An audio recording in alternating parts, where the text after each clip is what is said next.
vous demandez peut-être comment agit le péché dans la vie d'un homme. Prenons un exemple. Prenons ce fruit. Lorsque je le jette dans l'eau, qu'est-ce qui se passe? Ce fruit retombe. Mais si je tiens ce fruit dans ma main, pourquoi il ne tombe pas? C'est parce que ma main la tient. En physique, on appelle cela, lorsqu'elle retombe, la loi de l'attraction. Donc, c'est-à-dire, lorsqu'il veut monter, il va toujours retomber. C'est ça qu'on appelle la loi d'attraction.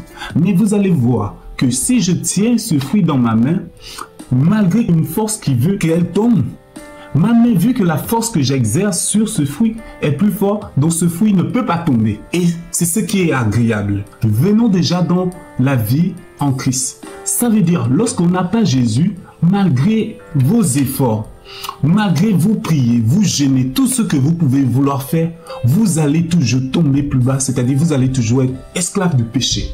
Nous sommes faits de chair et la chair ne peut pas vivre comme le Seigneur veut.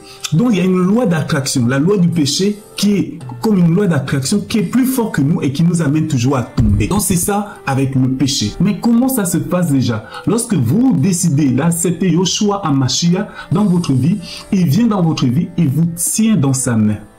Et lorsqu'il vous tient dans sa main, le péché ne peut plus vous dominer.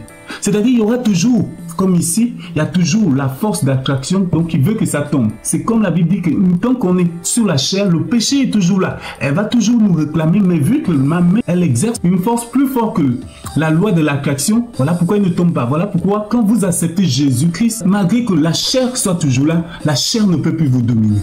Jésus vous donne la force de surmonter le péché, de surmonter les épreuves. Donc voilà pourquoi lorsqu'il vous tient ma main, elle est comme, on peut représenter ça comme Mashiach, Jésus-Christ qui prend votre vie dans sa main. Et le péché sera toujours là, mais le péché ne sera pas plus fort que vous. Voilà pourquoi en tant qu'enfant du Seigneur, on peut dominer sur le péché. On domine sur la masturbation, la haine, la rancune, la masturbation, l'orgueil, les convoitises de ce monde. Parce que Jésus, on a décidé d'offrir notre vie. Mais beaucoup disent, mais pourquoi on retombe? C'est effectivement parce que nous-mêmes, on veut pas. On veut faire de nos efforts. On décide, on dit au Seigneur, non, moi je ne veux plus de toi. Bam. Du coup, on retombe. On n'arrive plus à prier, on n'arrive plus à jeûner. On se retrouve dans le péché. Donc voilà pourquoi, vous et moi, on doit réellement suivre Jésus-Christ et suivre sa parole. Lisez Romains 5, 6, 7, 8. Il nous parle de la victoire que Jésus nous a donnée sur le péché et sur les traditions de ce monde. Et que le Seigneur nous bénisse encore et qu'il nous garde. Amen.